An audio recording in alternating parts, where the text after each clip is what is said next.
Maganda po ito no?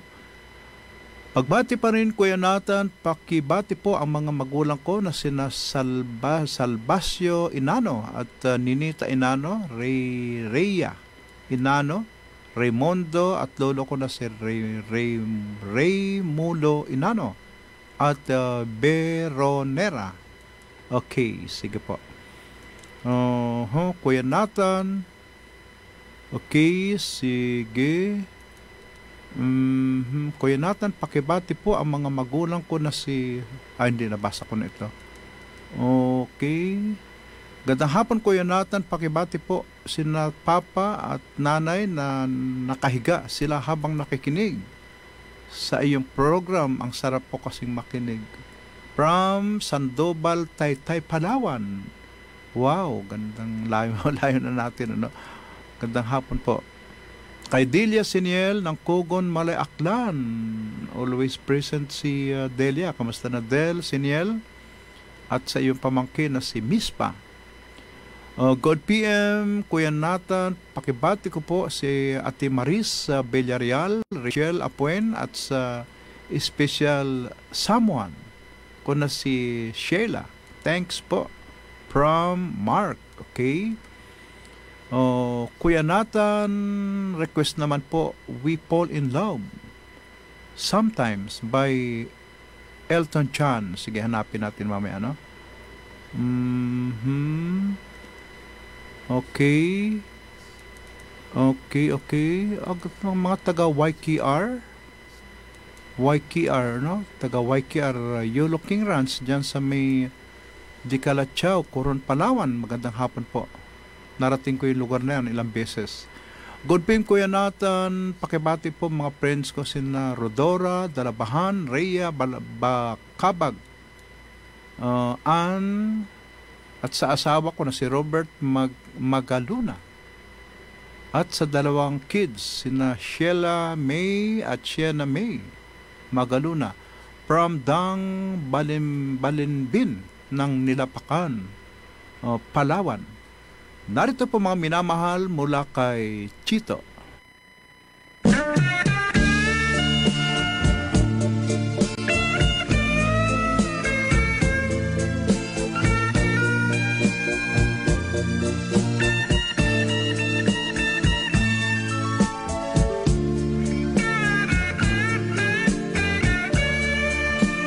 This song is familiar. It's hard to find music library.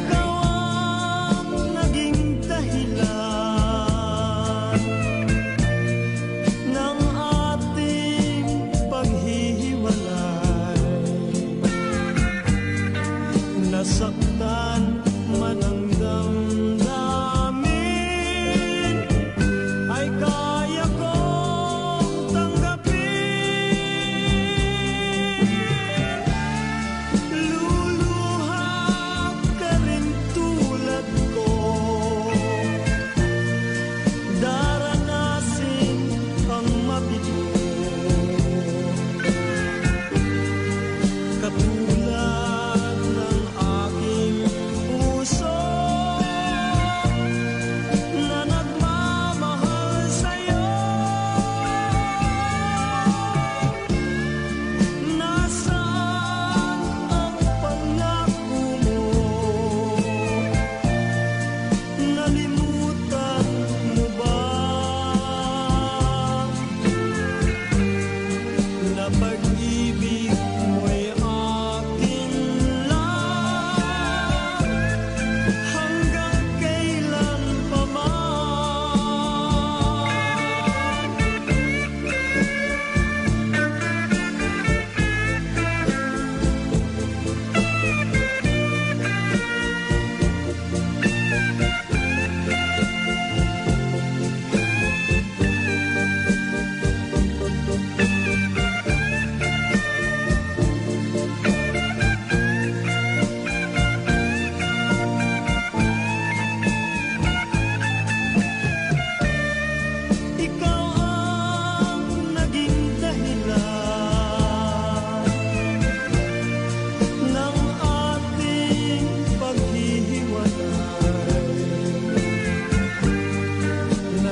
mga minamahal, yan po ang awiting Minsay Inibig Mo.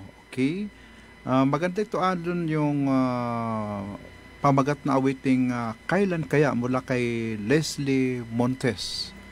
Paki-search mo ngayong Kailan Kaya mula kay Leslie Montes. Ayan.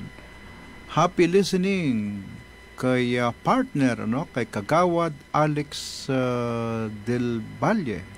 Nanonood po siya ngayon at nakikinig. Magandang hapon po. Ganon din, happy watching Reysa May Kasidsid Garcia. Good afternoon, Kuya Nathan. Please, I'm watching. At nais ko pong batiin. Sino to? Wala. Okay, sandali po. Mildred Encila, Yuli Iping, Michael Ray Tabloson, Darius Abrenica, Jake Aguilar. Thank you. Watching from Puerto Princesa City, Palawan. Thank you, Risa May Kasidsid Garcia. Jane Roldan, hi Kuya Nathan, watching from Hong Kong. Okay? Thank you sa mga kababayan natin dyan sa Hong Kong. Okay, sige. Pakinggan po natin mga minamahal mula kay Leslie Montes, Kailan Kaya?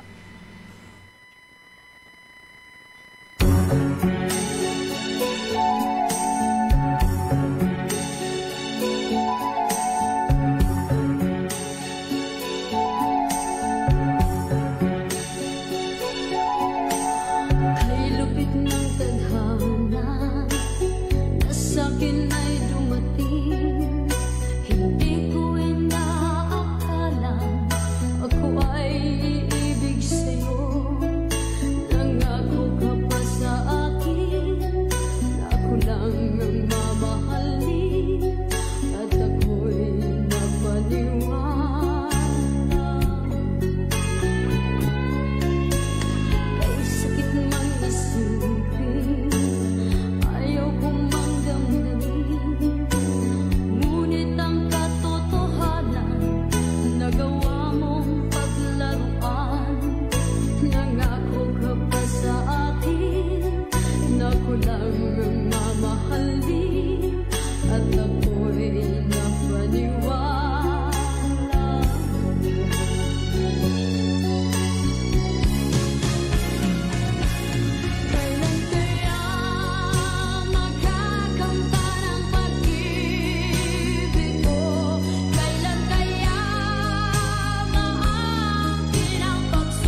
Bueno po mga minamahal, ay isang OPM mula po kay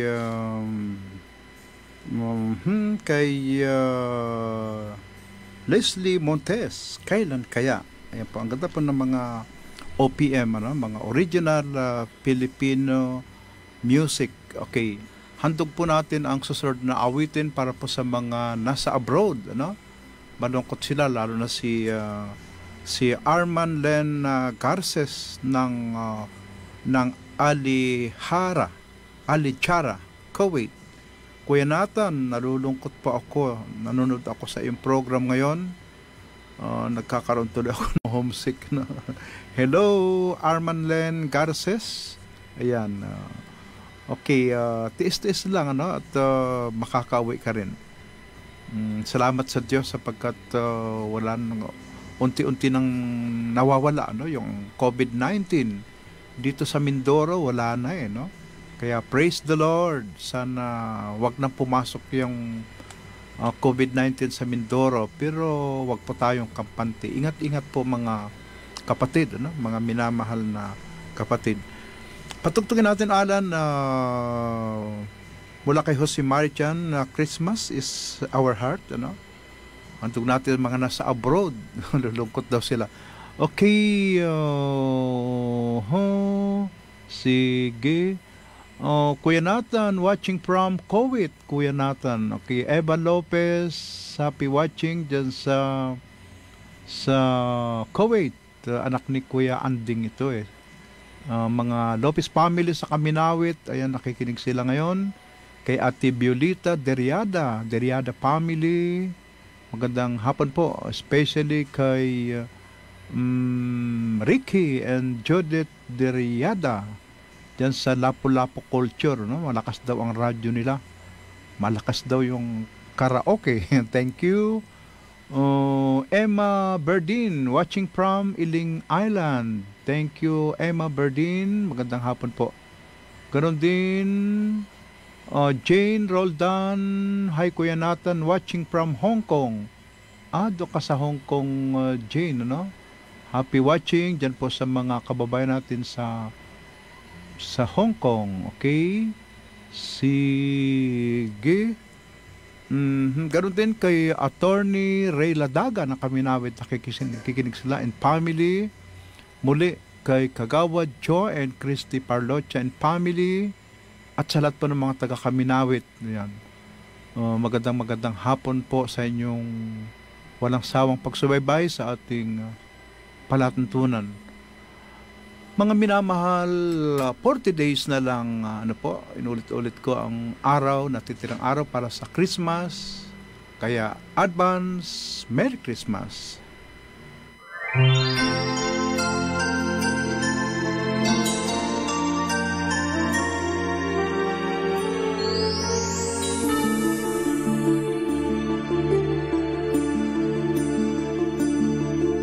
Whenever I see girls and boys selling lanterns on the streets, I remember the child in the manger as he sleeps.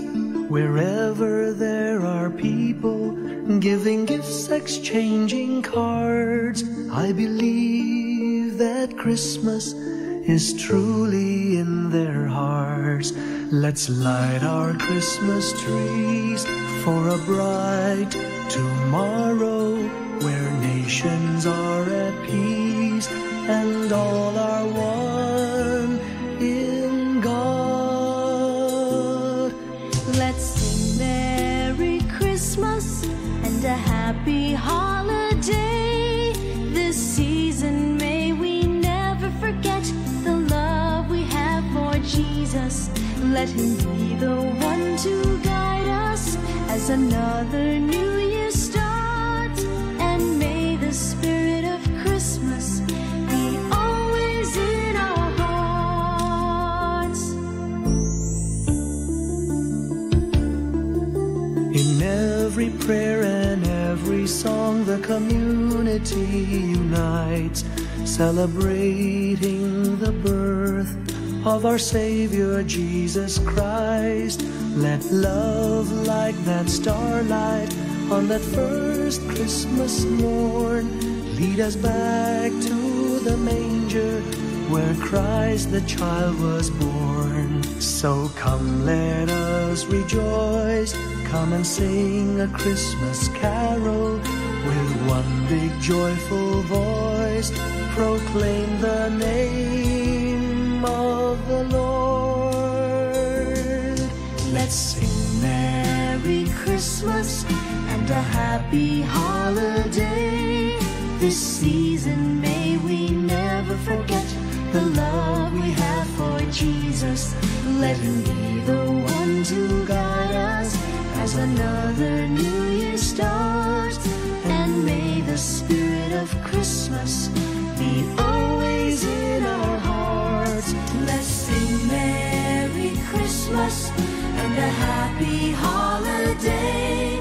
This season may we never forget the love we have for Jesus. Let him be the one to guide us as another new year starts. And may the spirit of Christmas be always in our hearts.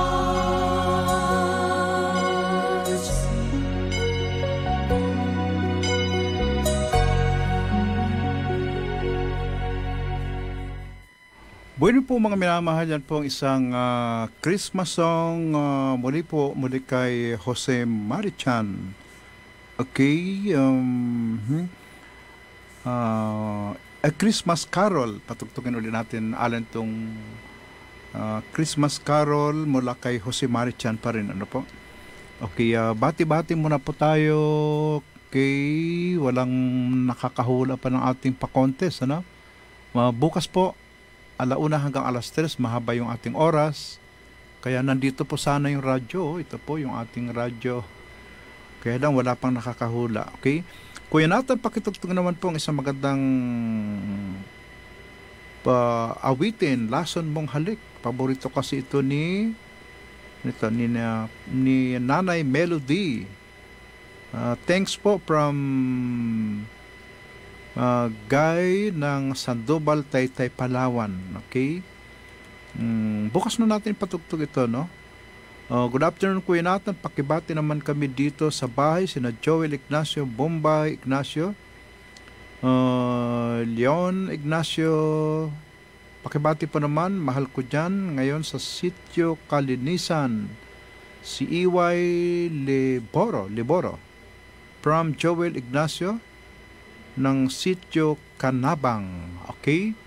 Mga minamahal, wala pong nanalo pa, wala pang nakakasagot sa ating pa-contest. Tuloy natin bukas. Narito pa ang huling bilang. Muli po, advance Merry Christmas sa ating po lahat. Sing a song of gladness and cheer, for the time of Christmas is here. Look around the whole room and see what a world of wonder this world can be. Sing a Christmas carol, sing a Christmas carol, sing a Christmas carol, sing a Christmas carol, and the children do. And the joy and beauty, all the joy and beauty that a Merry Christmas can bring to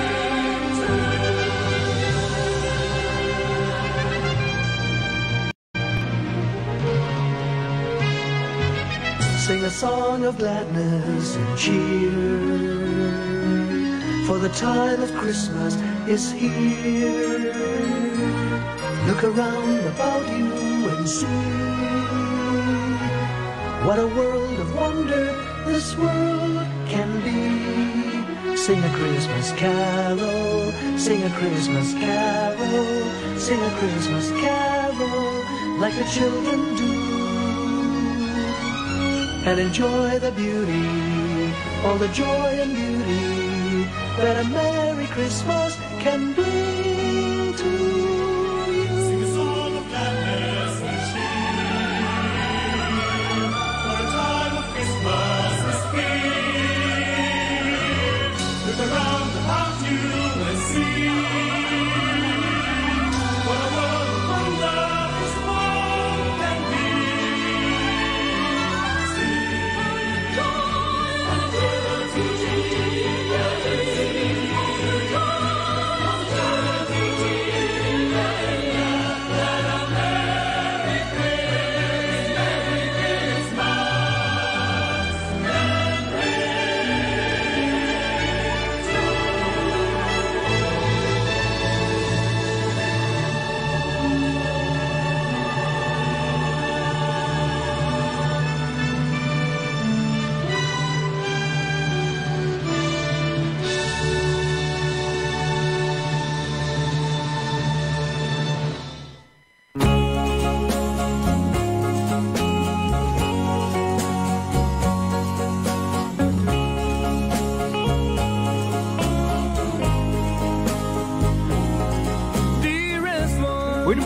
minamahal, dumating na ang oras ng ating paghiwa-hiwalay sa palatuntunang There is One, I Love You, Kuya Nathan. Sana po ay natulutan kayo ng ibayong kasiyahan sa inyo pong maligayang pakikinig sa hapong ito. Muli po bukas, araw ng linggo, 1:00 hanggang 3:00 ng hapon. Nakasama ko po ang ating Chief Technician, Alan Villanueva. Maraming salamat po sa inyong walang sawang pagsubaybay. I love you, Kuya Nathan Cruz.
Saan mang bahagi ng Pilipinas, saan mang bahagi ng mundo, anumang uri ng pamumuhay, kabahagi mo, Radyo Pilipino, sumasahimpapawid sa DWPR 1296, Dagupan, DZTC 828, Tarlac, DZLT 1188, Lucena, DZYM 1539, Mindoro, DWRL 1080, Legazpi, DWRN 657, Naga, DYRB 540, Cebu, DYRL 1035, Bacolod, DYRN 1134, Dumaguete, DXCO 1044, Cagayan de Oro, DXGS 765, General Santos, DXOC 1494, Ozamis, DXOW 981, Davao, at Radio Filipino Podcast Center, Manila. Ito ang kabahagi mo, Radio Filipino, napapakinggan on air, and online sa buong mundo sa pamamagitan ng www.radiopilipino.com. Impormasyong may kalidad at serbisyong may halaga. Kasama, katuwang, kapinoy, kabahagi mo, Radio Pilipino. Ito ang DZYM 1539 kHz. Ang Radyo Ascenso.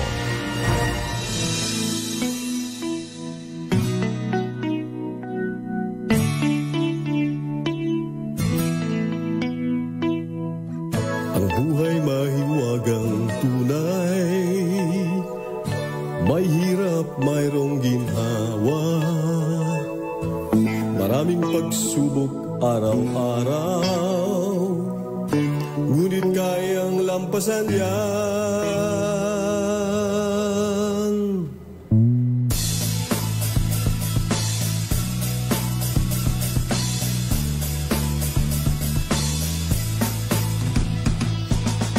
Ano man ang ating katayuan, may pag-asang masisilayan. Wala namang imposible, pangarap natin magyayari.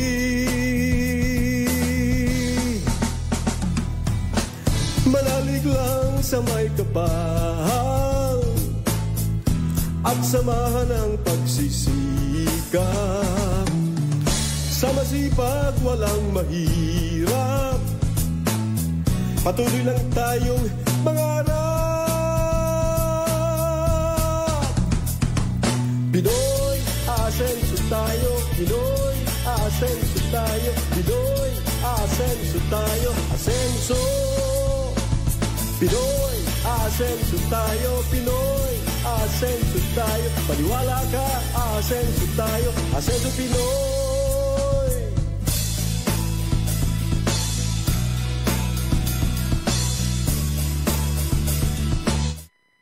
Ulitin po natin Facebook page po, RMN DZXL 558 Manila. At maaari nyo rin po kaming mapanood sa aming YouTube channel, DZXL 558. Naku mga Kapinoy, ako po ang inyong lingkod, si Miss Con De Batac, sa ngalan po ng ating creator and producer, si Sir Francis Cardona, and kay Direk Ana Galanga Cardona. Ito po ang ating programang Asenso Pinoy sa radyo. At batid po natin mga Kapinoy, matindi ang pinagdaanan natin ngayong mga nagdaang araw, kanina din, actually kagabi. So may Cagayan naman po.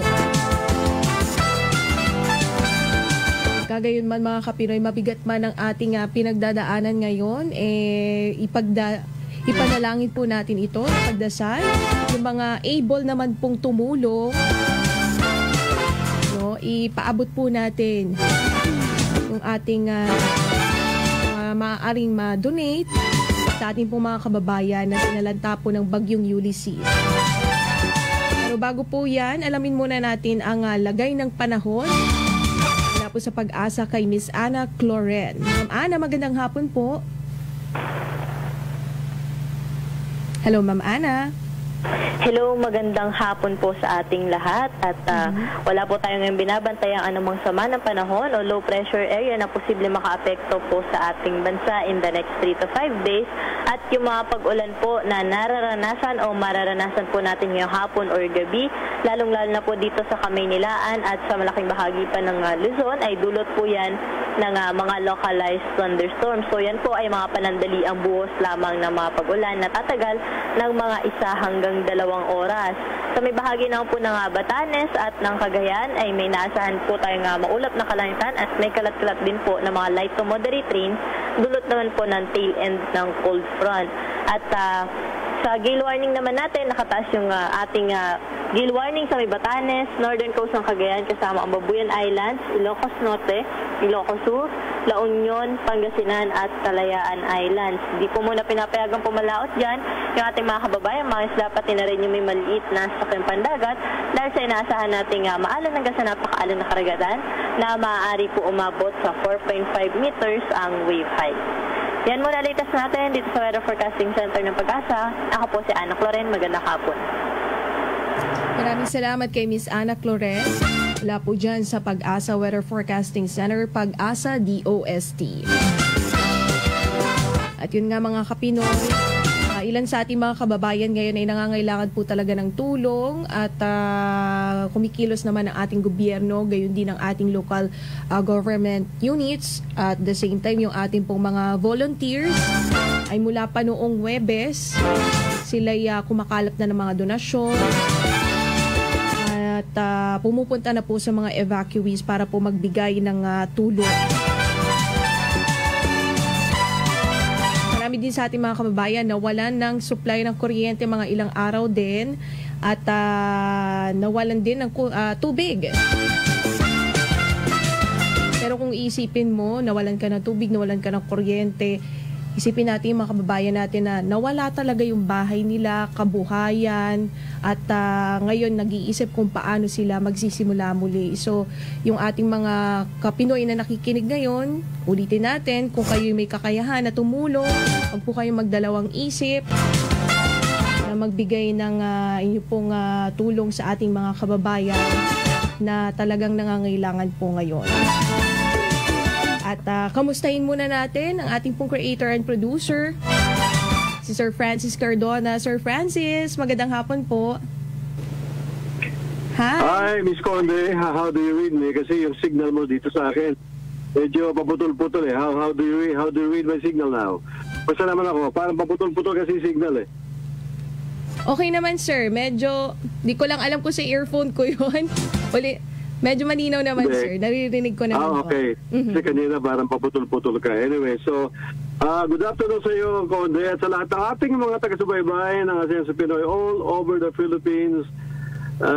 Sabi mo nga, ibang sitwasyon ngayon, di natin pwede sabihin masaya tayong lahat dahil nalulungkot tayo sa mga sinapit ng ating mga kababayan, Miss Conde. Yes, yun nga, sir, yung nabanggit natin kanina, hindi ko rin alam paano babatiin yung ating mga kapinoy dahil sa ang dami nga po nating mga kababayan ang nawalan ng hanap buhay, yung mga tahanan nila nasira, tapos sa Cagayan biglang taas ng baha dahil nga po sa nagpakawala ng tubig sa may Magat Dam. So, sunod-sunod yung ating mga nararanasan ngayon, Sir Francis, at kailangan ng ating mga kapinoy ngayon yung pampalakas ng loob para ma-inspire na magtuloy-tuloy sa buhay. Alam mo, ang number one dyan, na masasabi natin, Miss Conde, ay panalangin sa Panginoon. Yan lang naman ang ating pwedeng kapitan, di ba? Ang ating Panginoon, nasa ganitong panahon na maraming pagsubok, ay manalig tayo na ito yung ating malalampasan. Marami tayong dinanas na mga pighati sa buhay. Yung Yolanda, di ba? Ang dami nating kababayang na perwisyo. Yun na lang Ondoy noong 2009 na naulit ngayon dito sa Marikina, Pasig, Cainta, San Mateo at ibang parte ng Rizal. Ay ang masasabi lang natin, nalampasan natin yung mga nauna natin mga dinanas na pagsubok. Wala naman sigurong dahilan na ito hindi natin malalampasan. So yun ang ating masasabi sa ating mga kapinoy at lilipas din ang ating paghihirap, pero siyempre mahirap sabihin ito sa mga kasalukuyang namumroblema. Walang tirahan, ay mga iba ay ako may kaibigan ako taga Bulacan, talagang pinakita niya rin sa kanyang post na pati kanya ultimo chinelas siya natanay imagine mo. Kayo naman dyan, Sir Francis, kamusta po kayo sa inyong lugar? Yeah, that's right. Medyo muulan dito sa lugar natin ngayon sa Quezon City. Kaya siguro yung ating signal medyo apektado. Medyo muulan, so masasabi lang natin sa ating mga kapinoy ay kapit lang po tayo, panalig tayo sa Panginoon. At bago lahat pala, kundi nais kong pasalamatan ang Panginoon at lahat ng mga tumulong sa atin para tayo ay mapunta sa isang bagong tahanan ng ating Asenso Pinoy TV show. Simula kanina alas 6:30 ng umaga ay nagsimula na tayo sa A to Z Channel 11. So, papanood po ang ating programa Asenso Pinoy TV sa A to Z Channel 11 every Saturday, tuwing Sabado po, alas 6:30 ng umaga. Salamat po sa lahat sa tumulong sa atin at sa ating mga sponsors, lalong-lalo na sa San Miguel Foods Incorporated, BMEC, sa kanilang patuloy na suporta sa ating programa. Kumusta ba ang aking signal dyan, Bisconte? Sa lakas ng ulan ngayon, malinaw ba ang aking signal ngayon dyan? Malinaw naman, sir, pero naririnig ko sa background. Feeling ko ulan yon. But anyway, sir, baka may importante ka rin pupuntahan ngayon. Any last message na lamang po sa ating mga kapinoy bago kita bitawan, sir? Hello? Okay, salamat po sa inyo lahat at magandang hapon po sa inyo lahat. Happy weekend to you, Miss Conte. Happy weekend sa lahat ng listeners ng DZXL, Radyo Pilipino at RPN Radio. Happy weekend to all of you. Maraming salamat, Sir Francis Cardona. Ayan, malakas nga yung ulan. Stay safe, sir. At saka kay Direk Ana Galanga Cardona. Muli mga kapinoy, kami po nagbabalik telebisyon na. So every Saturday po sa A2Z Channel 11 ay mapapanood nyo na po ang Asenso Pinoy TV every Saturday at 6:30 a.m. Ayan, habang kayo nagkakape, nag-aalmusal, sabayan nyo po ang ating pong programa every Saturday po sa A2Z Channel 11 po.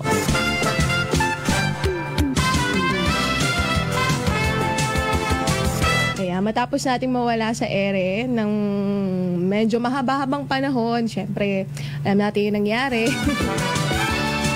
At sinabayan pa po ng pandemic, pero akalain nyo, nagbabalik uli kami sa telebisyon. At yan po ay host po natin dyan ng ating pong creator and producer, si Sir Francis Cardona. Mamaya mga kapinoy, batiin ko lamang si MJ Rovera. Hi partner, nakikinig daw siya ngayon. Mga taga Mindoro po, hello po sa inyo dyan, happy listening. At mamaya po abangan nyo ang ating Balitang Asenso kay kasamang Jerry Cardona. At meron po tayong interview mula po sa Philippine Textile Research Institute ng DOST, si Director Celia Elumba. So mamaya po yan, alamin po natin ang textile industry, ano na pong lagay, ano na po yung mga proyekto, at alam ko tumutulong din ata sila ngayon sa pagpoproduce ng mga face mask. Kasi nga, di ba, nung kasagsagan ng ating ng pandemic, mga kapinoy, talagang nagkaubusan. Pero ngayon po, enough na po yung supply. So alamin natin ano yung mga tulong na naibibigay po ng ating government, particular ng DOST, Philippine Textile Research Institute. At paano mapapakinabangan ang iba't ibang uri ng textile industry dito sa ating bansa.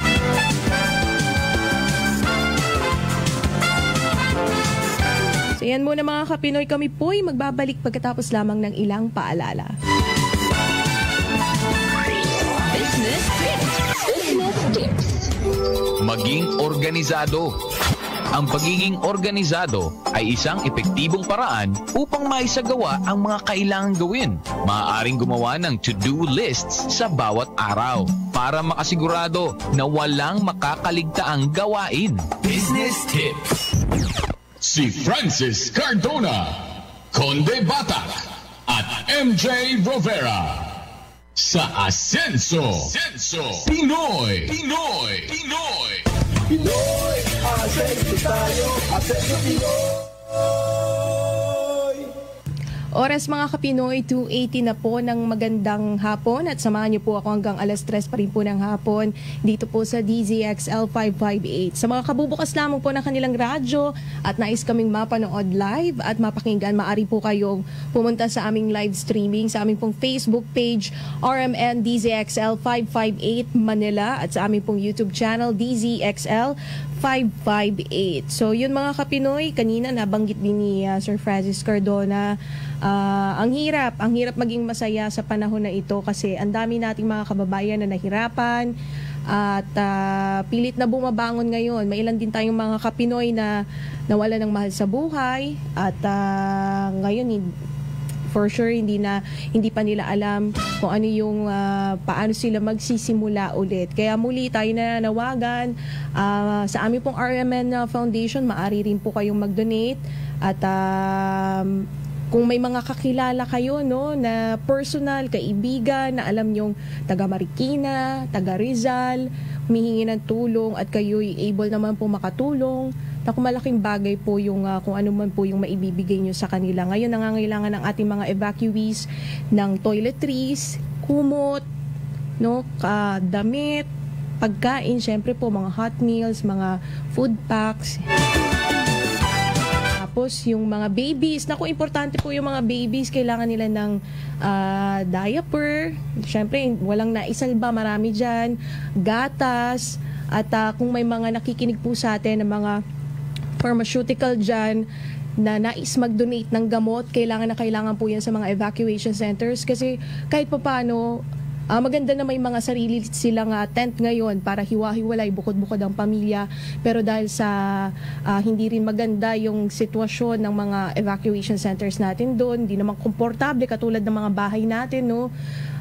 Maaari po tayo magbigay ng mga vitamins at kung ano ba po mga pwedeng gamot sa sipon, ubo, lagnat, ayan po.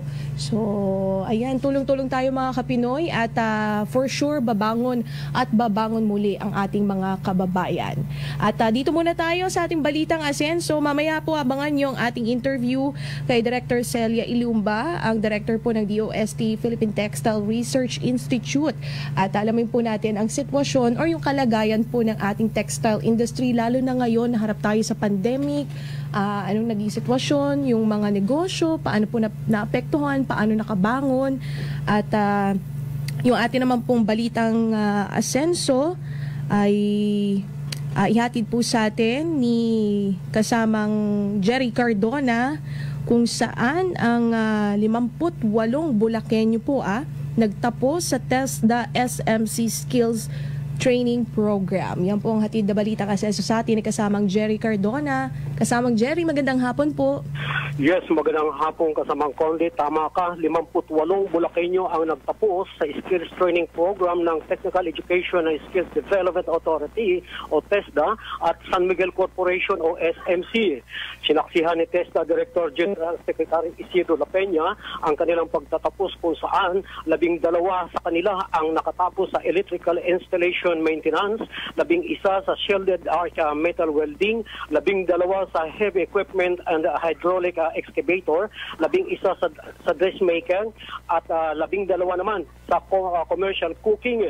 Ang mga nagsipagtapos ay pawang naninirahan sa bayan ng Bulacan kung saan tumanggap ang bawat isa ng toolkits mula sa San Miguel Corporation na akma sa kanilang kasanayang natapos.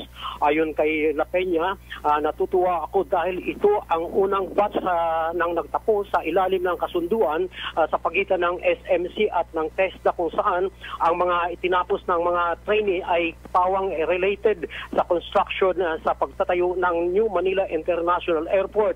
Samantala, kaugnay pa rin sa balitang ito, 20 scholar naman sa lalawigan ng Cotabato ang nagtapos sa 35 araw na pagsasanay sa slaughtering o butchery NC2 ng Technical Education and Skills Development Authority o TESDA. Ang pagsasanay ay libreng ibinigay ng TESDA sa mga benepisyaryo sa pakikipagtulungan ng pamalahang panlalawigan at ng The New Orleans Training Center Incorporated.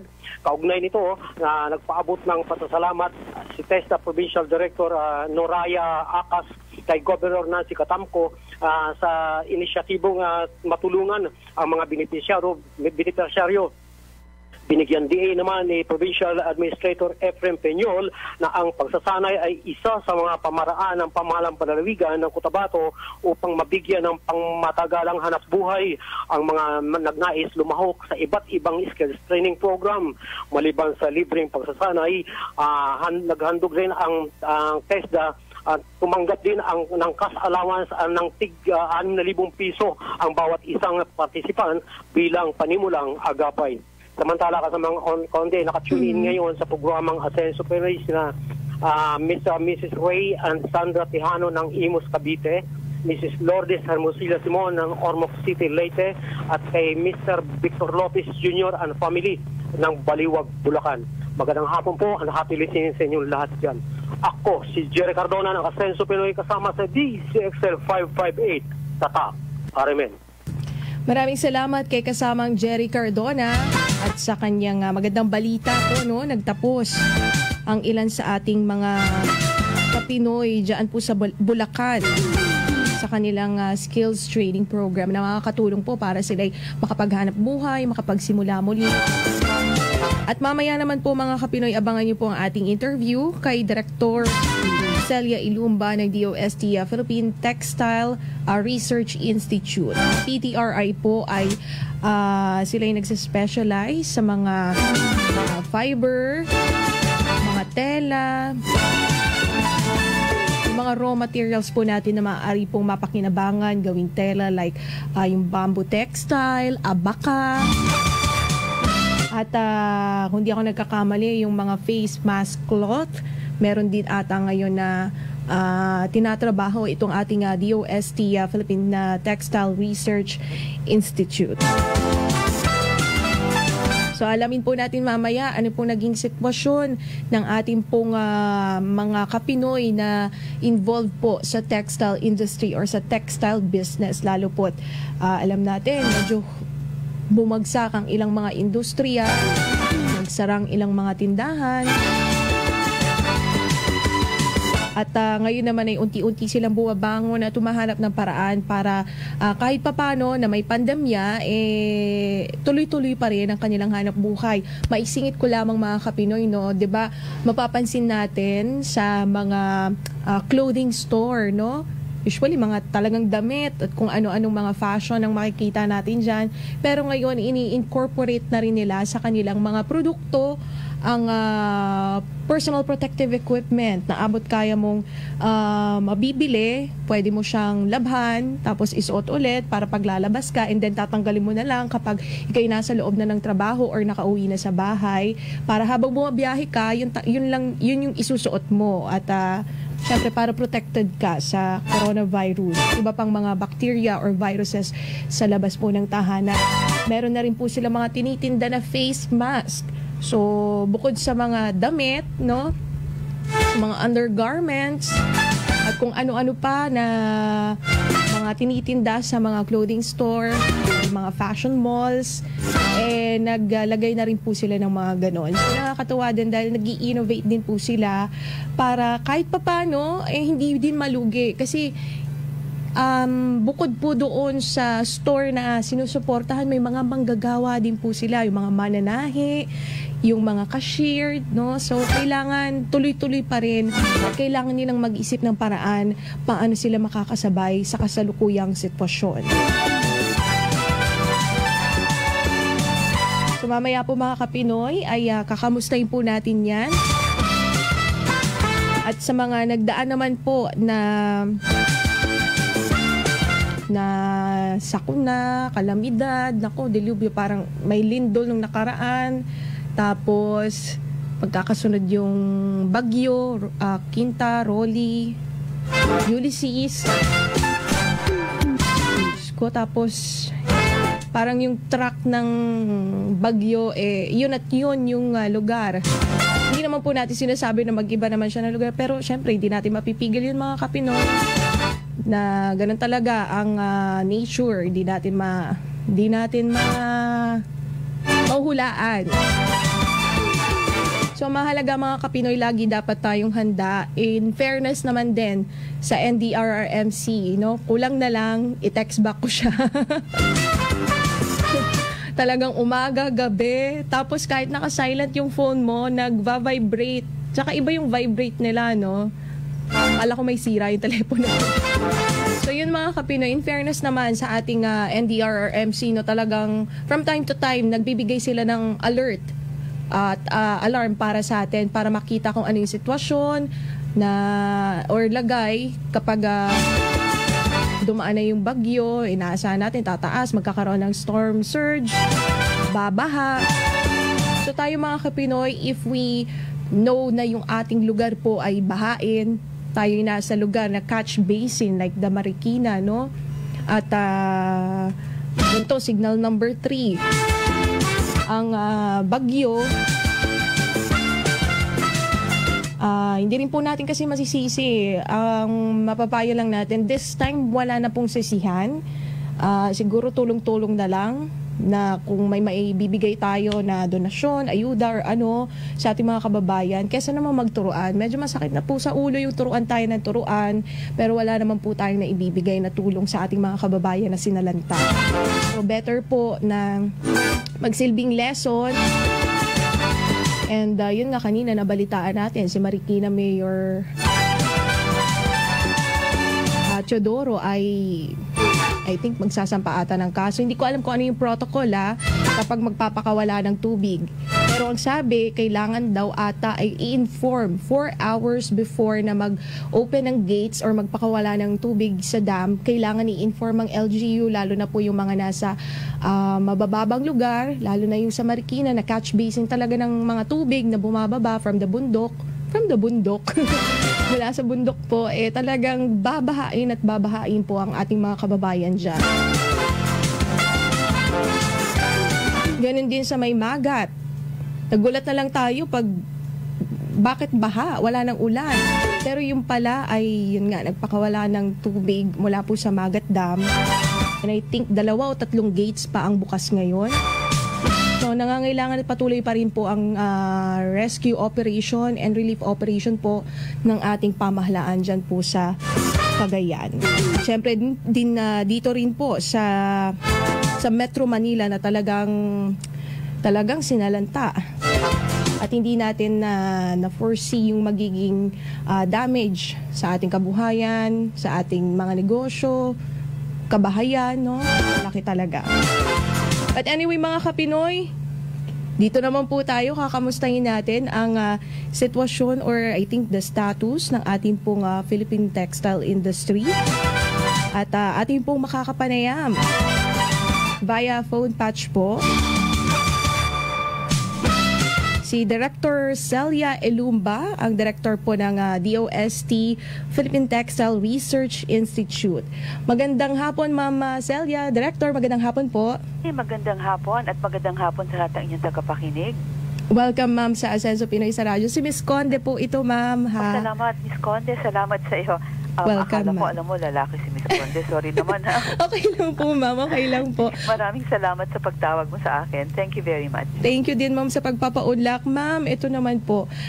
Bago po natin kamustahin yung sitwasyon ng ating textile industry sa bansa, can you give us the background po? Ano po yung mandato ng ating DOST Philippine Textile Research Institute, ma'am? Yes, of course. Maraming salamat sa tanong na yan. Alam mo, ang DOST-PTRI, isang ahensya ng pamahalaan. Kami ahensya ng Research and Development Institute kami sa sangay ng Department of Science and Technology. Kami ang namamahala sa lahat ng pag-uusap tungkol sa tela. Pero alam mo, ang usaping tela, malawak kasi yan eh. Mabanggit ko lang, no, mula hibla, sinulid, yung hobby o yung woven fabric, hanggang knitted, yung mga t-shirt materials natin, hanggang non-woven, tulad ng ginagamit sa surgical masks o PPE. Yan ang mga examples ng ating mga tela na may kahalagahan hindi lamang sa pananamit o gamit pang bahay, kung hindi lalo na sa medical, industrial, or technical na application. May 3 kaming mandato. Una dito, ang pagsasagawa ng pag-aaral sa mga nabanggit kong sangay ng usaping tela sa pamamagitan ng research at development. Ang pangalawa, pagbibigay halaga sa naturingang pag-aaral o research sa pagbabahagi ng teknolohiya na na-develop upang magamit siya commercially. Kasi gusto natin kapag pinag-aralan natin, meron siyang pupuntahang real application. Sa pamamagitan ng pagsasali ng teknolohiya o technology transfer, pagsasanay o training at iba pang pamamaraan sa malawakang paggamit ng mga na-develop na technologies. Ang pangatlo ay ang pagsusuri sa kalidad ng produkto kung ang mga ito ay nakatutugon sa mga standards o pamantayan na inilalaan. Alam mo, dagdag sa textile testing, ang PTRI ang natatanging geotextile testing laboratory na tumutugon sa kalidad na isinasatalaga ng DPWH or Philippine Ports Authority. At alam mo, masaya kong ibabalita sa inyo na kami ay pinagkalooban ng pondo mula sa opisina ng ating Pangulo sa munghayin ng Department of Budget and Management upang magtayo ng kauna-unahang Medical Textile Testing Center upang matulungan ang mga nagnenegosyo ng PPE na masigurado ang kalidad ng produkto nila para sa proteksyon nating lahat. So, 3 yan, yung research and development, yung ating technology transfer, at yung ating testing capacities or capabilities. Ma'am, kamustahin ko nung bago ang pandemic, ano po yung naging lagay ng ating textile industry po? Masaya ang ang ating, alam mo, sabi ko nga, malawak ang pag-uusap ng textiles, ano? Kaya ko sinabing masaya kasi nagkakaroon ng resurgence, interest pa sa mga gawang Pilipino, gawa dito sa ating bayan. So makikita natin yung mga traditional weaves natin, whether siya ay galing sa Cordillera, sa Ilocos, sa Visayas, sa Mindanao, ang daming tumatangkilik makikita mo yan sa dami ng mga bazaars na very high-end, no? Hindi siya basta bazaar eh. Medyo mataas ang kalidad at saka yung disenyo na ipinibigay sa mga tela na Mabusisi, iyon. ma'am. So, ang ating mga kasamahang mga weavers sa ibang bahagi ng Pilipinas, busy sila. Nakita nila ang maraming may kagustuhan at maraming may interest, hindi lamang sa Pilipinas, pati sa ibang bansa. So ma'am, tuloy-tuloy pa rin po yung mga paggawa ng tela out of ano po yung mga raw materials na makikita. Oo, yan ngayon siguro yung ating i-differentiate. Nung sinabi ko na masaya sila kasi maraming ginagawang trabaho sa mga probinsya natin, no? Yes, ma'am. Hindi ko sasabihin na yun ay nakaka-address ng pananamit ng nakararami sa atin. Kasi karamihan sa mga sinusuot natin, imported pa rin eh. Yung sinulid na gamit sa kanya, kung hindi man siyang imported, yung mismong tela imported. Pero nagkakaroon ng resurgence o yung interest, kaya nagkakaroon ng buhay yung ating mga natural textile fibers. Halimbawa dito, yung mga naitataguyod natin sa PTRI, sa aming Innovation Center for Yarns and Textiles, nakakapagbuo na tayo ng may 70% na yung ating sariling bulak na hinaluan ng banana, fiber o kaya ng abaka o ng pineapple leaf o kaya ng bamboo. Ganon din sa ating Regional Yarn Production and Innovation Center na itinaguyod natin sa Miagao, Iloilo. Ganoon din, ang gamit nila ay abaka at saka pineapple leaf na hinaluan ng bulak o ng cotton na tanim mismo doon sa lugar nila. So nagkakaroon ng, alam mo, these are little micro industries na gusto nating yumabong para mas magkaroon ng malakas na textile industry. Pero wala pa tayo doon sa nakararami sa atin. Sabihin natin na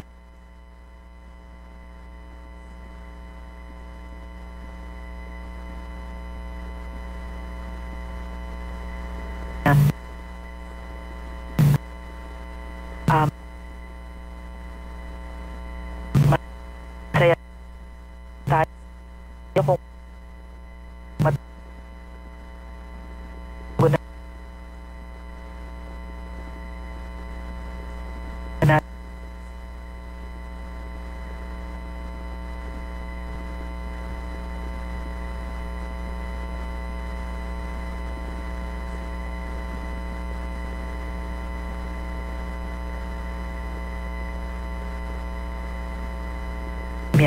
Noong Marso, naggawa tayo nitong rewear. Ang tawag namin sa kanya ay rewear kasi siya ay reusable, washable, rewearable up to 50 times.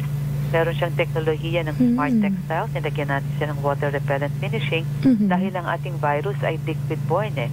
Ang kanyang pagdaloy ay nanggagaling siya ay ang sasakyan niya kumbaga ay liquid. Hindi siya naibaba, hindi siya gumagapang, hindi siya lumalakad. Siya ay ipinabato sa ating mga pananalita sa pag-ubo mo. Yes, ma'am. So, meron kaming water repellent finishing doon. So, magagamit mo siya 50 times. At ang ginagamit nating tela ay yung mga knit jerseys na gawa ng ating mga factory sa Pilipinas. So, ito, maganda sa kalooban namin to dahil gusto natin makita ng industriyang Pilipino gawang Pilipinas. So, hindi siya single-use, disposable. Dahil nagwo-worry kami sa dami ng mga single-use at disposable, kapag itinapon mo siya, yung biohazard is unang-una. Pangalawa, basura hindi siya nabubulok.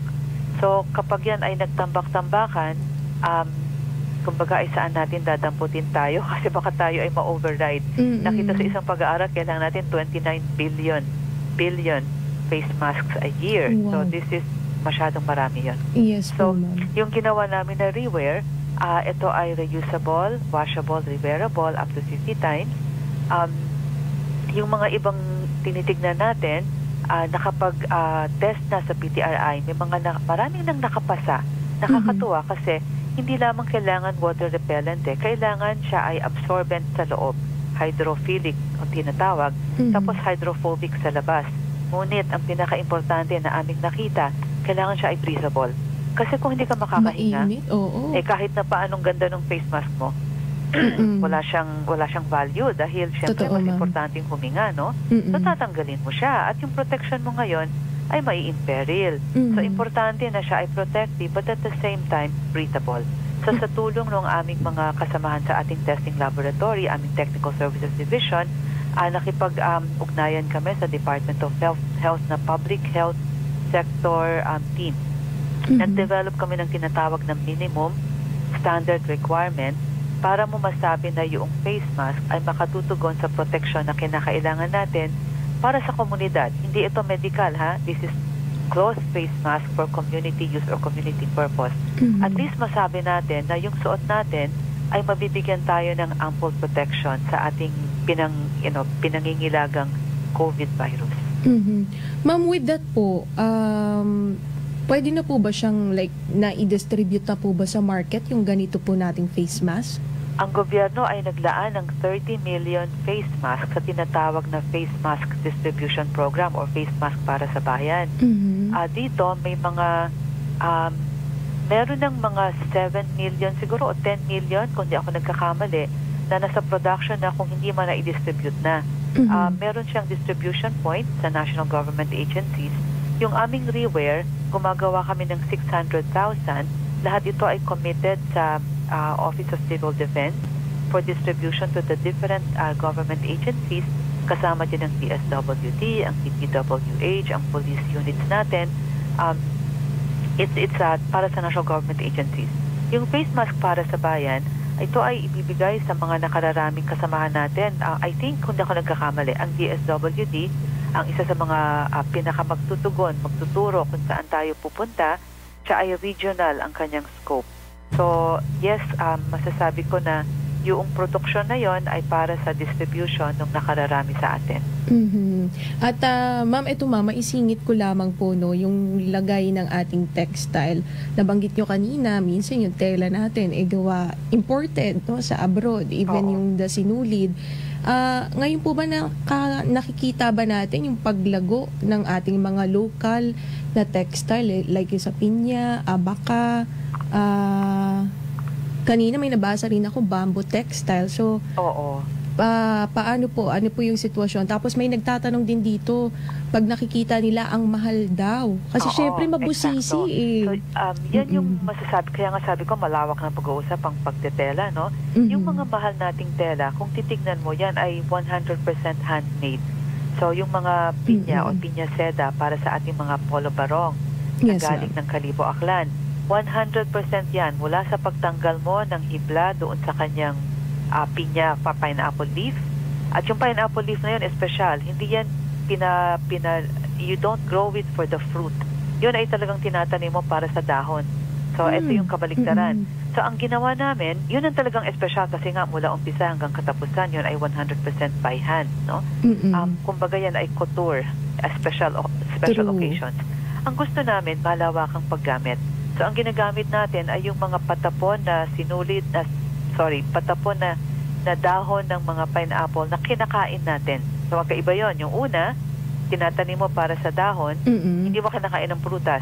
Itong pangalawa, tinatanim mo para sa prutas, hindi mo kinakain yung dahon. Tinatapon yung dahon. Ito yung ginagamit namin na dahon.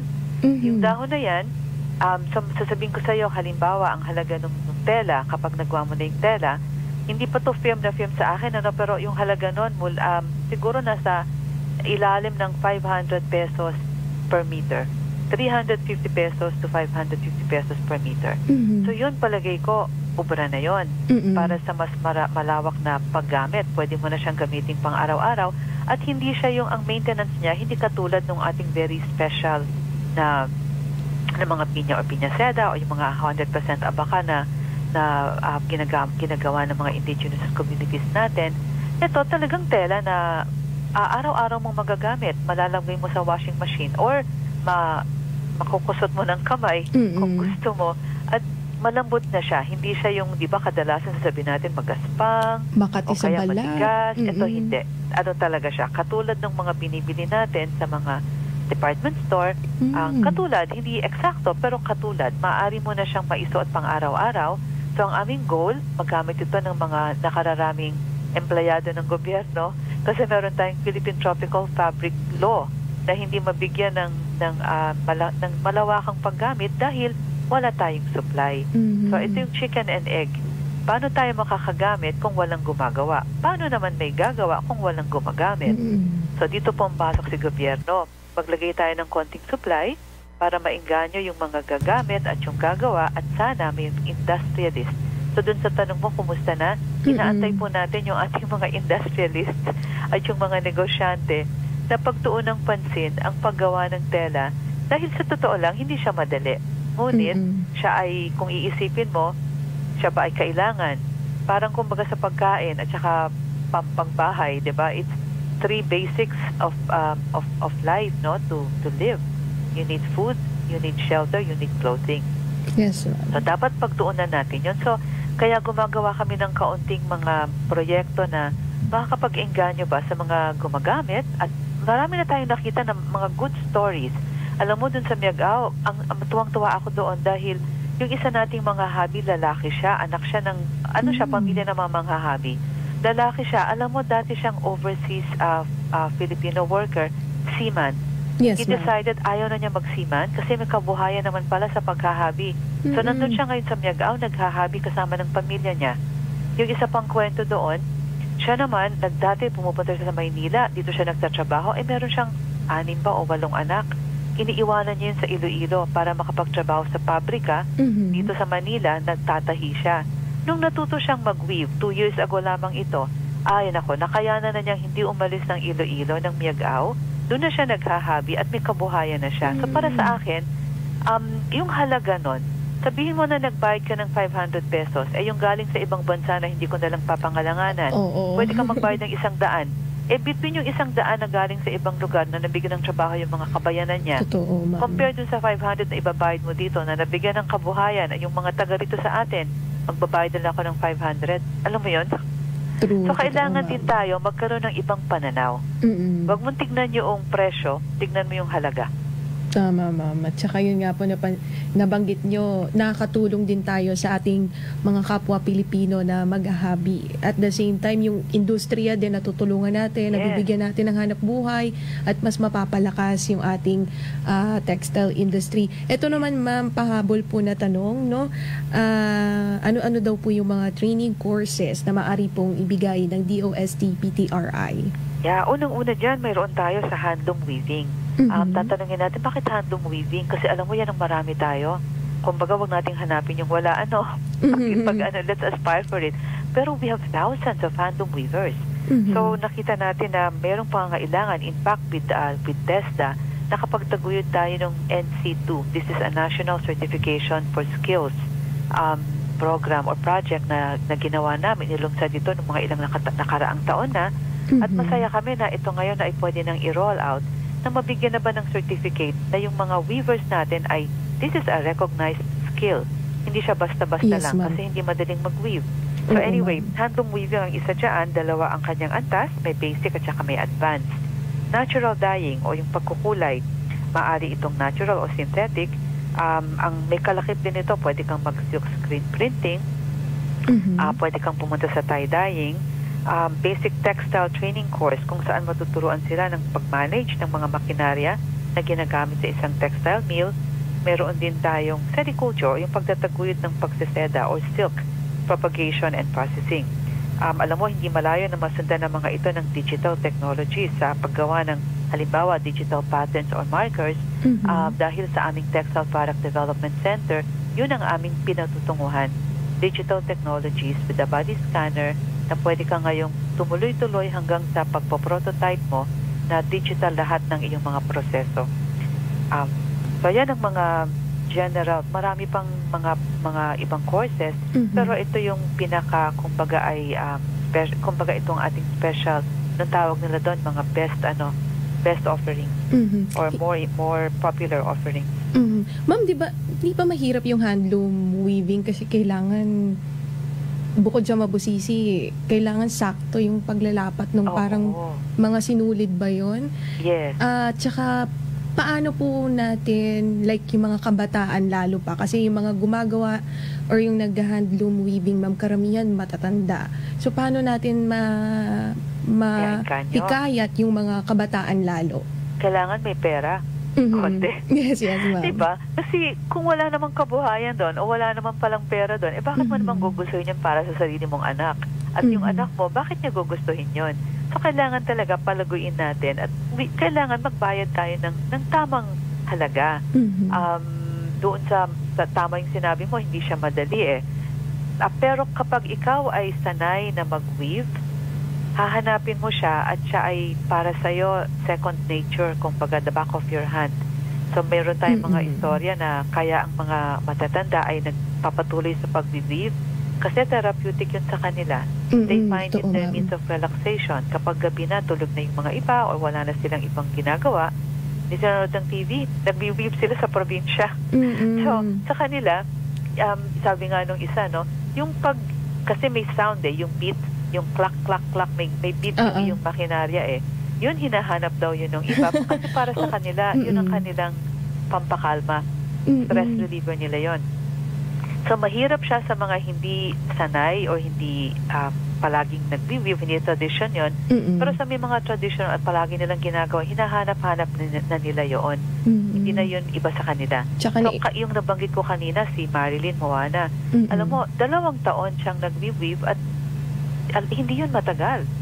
Pero sa kanya, mabilis niyang natutunan yun dahil taga Iloilo siya. Ang Iloilo used to be the textile center of the Philippines. So may tradition. Hindi yun naiiba sa kanila. Lumaki sila sa lugar na yun ay popular. So hindi sila na nagbago. Kahit na pa hindi siya nag-weave nung araw, exposed siya at madali niya namang na-pick up o natutunan. So, kailangan may pera. Kailangan magbayad tayo ng kasi tama. Din kailangan din na yung mga weavers natin magbigay ng ibang offerings dahil hindi rin naman maganda yung tuwing titignan mo pareho yung itsura, pareho ang kulay, pareho yung, diba? Kailangan magkaroon ng innovation. So dito ngayon papasok yung iba yung sinulid mo, yung pangkulay mo ay ibahin mo, yung iyong methodology, hindi ka puro plain weave, maglagay ka naman ng twill, gawin mo, ang denim, yung maong natin, that's a very popular, very strong weave. So yan, denim, pwede mong i-weave yan sa iyong handloom. Na iba ang dating niya. So maraming pwedeng gawin, pero kinakailangan ng tulong ng ating weavers sa disenyo. Kaya ito, marami rin tayong ginagawang pagtulong at pag-aaral dyan. Kaya rin nabuo yung ating Textile Product Development Center upang magkaroon ng backward integration na lalagyan mo ng disenyo, pag-aaralan mo yung disenyo at ibibigay mo sa kanila ang draft pattern para may iba naman bang maipakita o ma-develop na design na mas kaaya-aya naman sa iba. Tsaka it's parang a form of art na rin, ma'am. Absolutely, yes. Kasi iba-iba. Tsaka ang gaganda ng iba-ibang kulay, iba-ibang design. Talagang unique siya sa bawat isa. Yes. This time, ma'am, I think meron kayong training course online naman po na ginagawa. So, paano naman po ito? Ang ating National Science and Technology Week ay gaganapin ngayon virtually. Ito ay, alam mo, ang tawag ko dito new normal Ang tawag ko sa mga online courses natin, now normal na ito. Hindi na siya new. So, ang NSTW natin, nagaganapin mula 23 to 29 of November, ito ay virtual. So, isa sa mga features natin dito ng PTRI, yung aming tinatawag na tech as in technology, techno as in knowledge, technology knowledge, techno-tela, Basic Textile Technology Course Webinar. This is now the second series na may kasama siyang virtual facility tour. Ito ay pumapasok kasi may tema ang ating NSTW ngayon. So pumapasok siya sa tema ng cluster ng kabuhayan. Papakita natin yung ating Innovation Center for Yarns and Textiles. Sisimulan natin siya sa pagtingin sa raw materials, yung mga ginagamit natin ng mga hibla-hibla para makagawa ng sinulid. At paano siya ini-spin, pupunta tayo ng weaving, ng knitting, pupuntahan din natin ang dyeing, pati finishing, at bibisitahin natin na ating Textile Product Development Center at pati na rin ang ating chemical at physical testing laboratories para makita mo yung kabuuan mula umpisa hanggang katapusan. Maliban pa doon, meron tayong isang webinar on sustainability. Alam mo, ang PTRI, we are championing what we call the circular economy.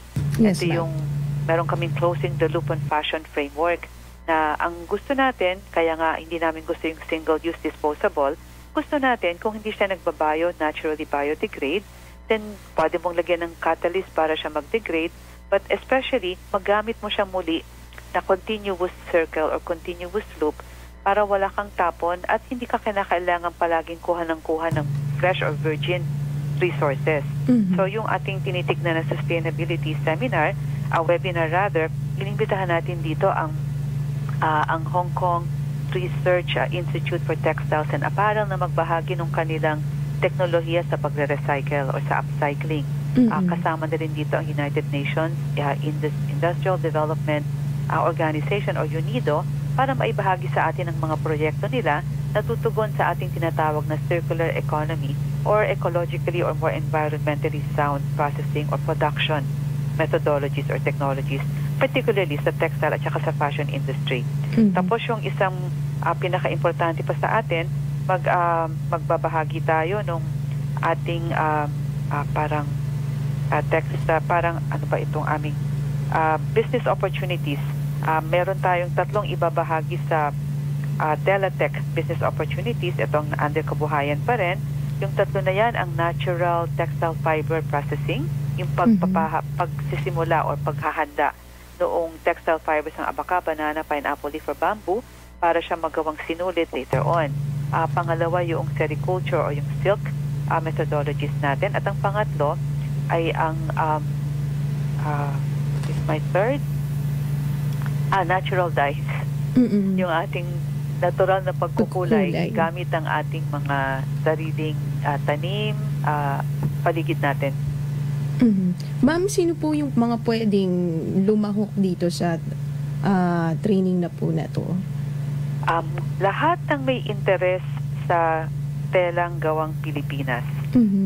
Alam mo kasi, kapag malalim ang iyong pagkakaalam sa isang bagay, mas lumalawak yung iyong pananaw at yung interest mo, baka magkaroon ka pa ng ibang ideas. So, mainam ito para sa mga mahilig sa usaping tela, traditional textiles man or indigenous weaves ng ating mga katutubo. Alam mo, mga designers, fashion entrepreneurs, madami tayong social enterprises ngayon na tumutulong sa ating indigenous communities or traditional textile weavers. Ito maganda to para sa kanila. At of course, yung ating mga mag-aaral, researchers and students alike. Paano ma'am sila mag-join doon po sa ating training or course online po? Mag-login lamang sila sa aming website sa ptri.dost.gov.ph. Magkakaroon ng mga links doon. Ang imbitasyon ay may link siya. Bawat isang session topic, meron siyang isang particular link. Kapag pupunta ka na doon sa sustainability, meron siyang link niya. At kapag pupunta ka doon sa ating kabuhayan na Teletech Business Opportunities, meron din siyang sarili niyang link. May registration links. So, naka-advertise yan. Punta kayo rin sa aming Facebook o social media accounts or pages. Makikita rin po natin yan sa DOST-PTRI, Tela Pilipinas. Makikita po natin ang mga links natin sa 3 iba-ibang NSDW activities na yan. Ayan, maraming salamat Director Celia Elumba. Ma'am, panghuli na lamang po ang ating mensahe, lalo na sa mga interesado sa textile po. Mumungkahi ko lamang na hanggang maaari, gumamit tayo ng sarili nating mga produkto. Kahit hindi man siya buong-buo, no? Kahit sabihin mo na hikaw lamang or kwintas lamang or isang blouse or isang t-shirt na gawa ng Pilipinas, kinakailangan pong ating tangkilikin ang sarili nating gawa. So meron po kaming terminology sa ating PTRI, gawang Pilipinas, galing Pilipinas. Pakita po natin yung kagalingan natin. Hindi po mararamdaman yon kung hindi po natin siya tatangkilikin. So importante po na bigyan po natin siya ng pansin. Maraming salamat sa iyo, Conde. Maraming salamat, ma'am. At salamat po sa napakagandang mensahe na yan. Stay safe, Director Celia, and sa susunod po ulit na interview, ma'am. Thank you po. Likewise. Take care. God bless. Bye. God bless, ma'am. Ayan po si Director Celia Elumba, ang Director po ng DOST Philippine Textile Research Institute. Maganda yung naging huling mensahe ni ma'am. Tangkilikin yung sariling atin, no? Tama din yung sinabi niya na mapahikaw man yan, kwintas, blouse. Usually nakikita ko to sa ating mga government officials. Mayroon silang ganun. Hindi ko alam kung mandato ba nila yan, pero nagsusuot sila ng mga barong or mga polo ba tawag doon? Yung mga long sleeves na gawa dito sa atin. At nakakatuwa kapag nakikita natin yung mga personalities, yung mga fashion designers, yung mga models, at yung mga influencers, no? Yung mga artista na kapag binibida nila yung mga rattan bag na dito sa atin makikita, nagawa talaga, yung mga damit na makukulay na hinabi talaga, mano-mano, isa-isang, yung handloom weaving, yung isa-isa talagang pinapasok ng ganun yung tela, para siyang manipis na sinulid pero napaka fine, tapos yung kulay iba-iba. Ayun, totoo din yung sinabi ni Ma'am Celia, no, ni Director Celia, na hindi lang yung textile industry o yung tela, paghahabi dito sa bansa ang ating sinusuportahan, even yung community na gumagawa nito, yung mga nanay, anak, mismo doon sa lugar na kung saan makikita yung ganung tela at doon ginagawa, nabibigyan po natin sila ng hanap buhay. Isipin nyo na lang, dahil doon sa paghahabi, may isang pamilya na nakakakain, nakapagpatapos ng kanilang mga anak. So, ganoon kalawak yung impact. Kaya, tama din na hindi natin dapat isipin na, ay, ang mahal. May nabili ako na rattan bag sa isang kaibigan, no? Ganyan siya kalaki. Medyo mahal, di ko na lang sasabihin yung presyo.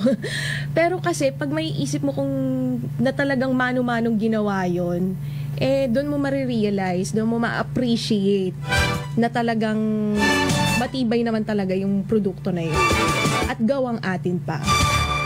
So, eto muna, bago natin, sige, hingi muna tayo ng situationer. Diyan po sa may Tuguegarao City.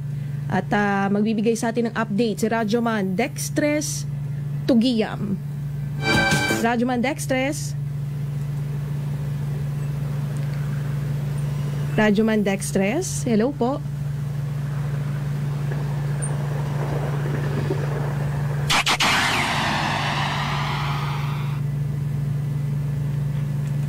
Balikan na lamang po natin si Radyoman Dextres Tugiyam. Tama ba yung aking pagkakapronounce ng kanyang apelido?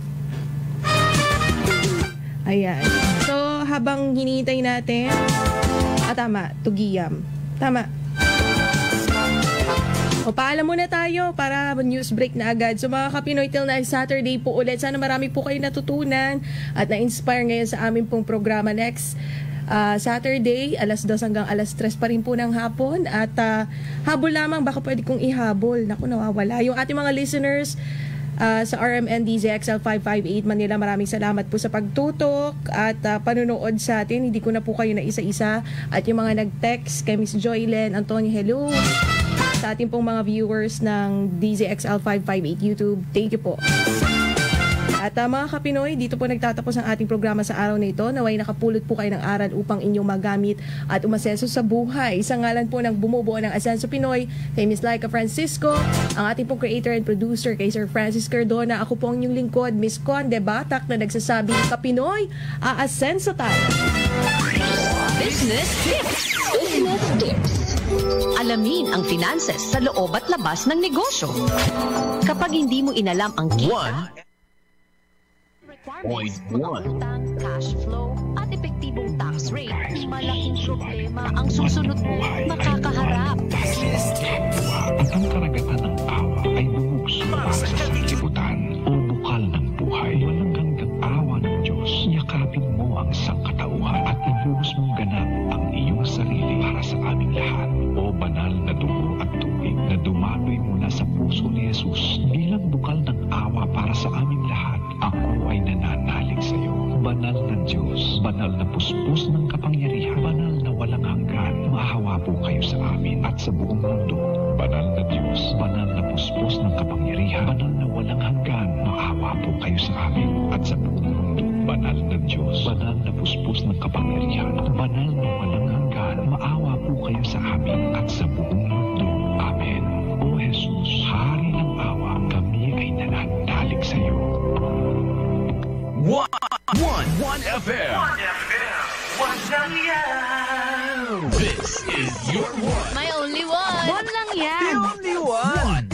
One FM. 96.1 Tarlac, 98.3 Lucena, 88.3 Legazpi, 96.1 Surigao, 95.9 Butuan, 92.1 Mindoro, 96.7 Tacloban, 95.1 Puerto Princesa, Palawan. Pinakikinggan lagi kita. This is your one. Your only one. Your only one. One FM. Your only one FM. 1 FM 92.1. Ito ang DZYM 1539 kHz. Ang Radyo Asenso. Ipanan pagkakat iyong ilakas, Jesus muling darating. Mga manlalakbay kayo'y magalang, Jesus muling darating. Ito ang Voice of Prophecy na nagsasabing, si Jesus ay darating, muling darating at tiyak na darating. Kaya kaibigan, humanda kang siya'y salubungin. Siya'y darating, siya'y darating, Jesus muling darating. Magandang hapon po sa ating pong mga ginigiliw na mga tagapakinig at mga taga-subaybay ng 1FM at ng DZYM. Ito na naman po ang inyong lingkod, Sir Gideon Fameronag at Brother Blue Santos, para sa isang edisyon po ng Let's Pray Live ngayong hapon po, araw po ng Sabado. At kami po ay narito upang paglingkuran kayo, mga kababayan, mga kaibigan, sa pamamagitan po ng mga panalangin natin na sama-sama pag-aaral ang salita ng ating pong Panginoong Diyos, at siyempre yung special po nating edition ng Panalangin, Brother Blue. Kaya magandang hapon po sa ating pong lahat. Brother Blue, pwede nating batiin yung ating pong mga ginigiliw na mga tagapakinig. Ayan po, atin pong binabati ang atin pong mga tagapakinig sa buong parte po ng atin pong Som 1 and Som 2 District.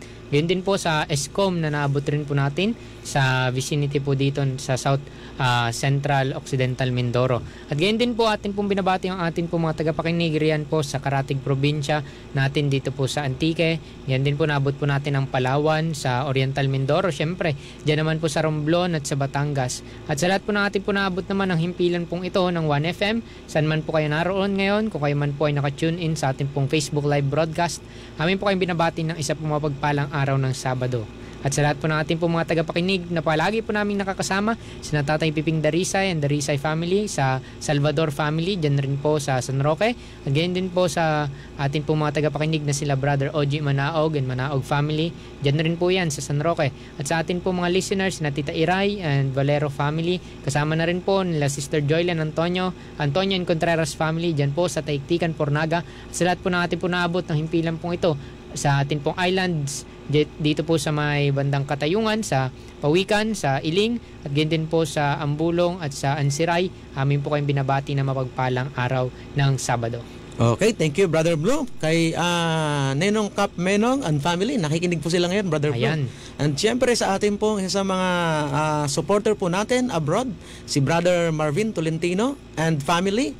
Kuya Milton, pagaling po kayo, magpalakas po kayo, at patuloy pong manalig na ang sa ating pong Panginoon na God will make a way para sa ating pong mga kahirapan na ating pong naranasan sa libutang ito. At para rin po sa mga taga Kalatutsi, Brother Blue, na nung ako po'y pumunta ng isang araw po doon ay nakikinig pala sila lagi sa atin. Kaya mga taga Kalatutsi po natin, mga kapatiran po dyan sa Banban, kasalukuyang mayroong isinasagawang revival. Kanina po ay nagkaroon po sila ng Lord's Supper and Communion sa pahungan ni Pastor Joshua Baldera. Magandang hapon po sa inyong lahat. Ito po ang Let's Pray Live. Ngayong special na edition po ng ating pong panalangin, ay pwede na po kayo magpadala ng inyong pong mga prayer request sa atin po. Pwede po sa text po namin 0907-300-8361. Ulitin ko po, 0907-300-8361. Para naman po sa Globe, maaari po kayo mag-text sa 0966-753-2366. Ulitin ko rin po, 0966-753-2366. Okay po, at saka yun sa mga nanonood po sa atin sa Facebook Live all over the world, pwede po kayong mag-post po ng mga prayer request dun sa section, sa comment natin, ano po? Apo. Sa baba po nun, mga minamahal na mga kaibigan. At kung kayo po ay naka-watch party po, kasi yung iba po namin mga kaibigan, mga kapatid ay nag-share, ay inyo lamang po kaming i-notify para kayo po ay amin pong mapaglingkuran sa pamamagitan po ng panalangin. Ano po? Yan po yung ating pong special na programa ngayong hapon. At ang layunin po nito, mga kaibigan, mga kapatid, mga tagapakinig po natin, ay naglalayong ilapit po tayo sa paanan ng ating pong Panginoong Hesukristo sa pamamagitan po ng panalangin, Brother Blue, pag-aaral ng kanyang mga salita, siyempre, at pakikinig ng mga papuring awit sa atin, para sa ating pong Panginoon. Okay po? Bago tayo magpatuloy, tayo po'y makikinig ng isang awiting makalangit, and then pagkatapos po, ay ating pong hilingan si Brother Blue na tayo po ay pangunahan sa isang opening prayer po. Pakinggan natin ang isang awiting handog natin sa ating pong mahal na Diyos.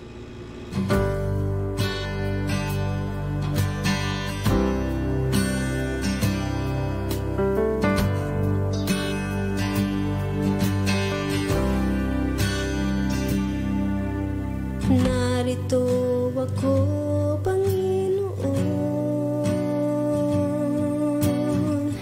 nag-iisa at nalulumbay. Di batid ang aking gagawin. Ako'y lito sa aking buhay. Ang bukas ay hindi ko alam. Di rin alam ang gagawin ngayon. Ang kailangan ko'y gagabay sa paglimot ng kahapon. Maging madilim man ang gabi, ay darating din ang umaga. Huwag kang mag-alala, magtiwala sa Kanya. Kung ano man ang gumugalaw sa isip mo, ang Diyos lang tanging sandigan mo.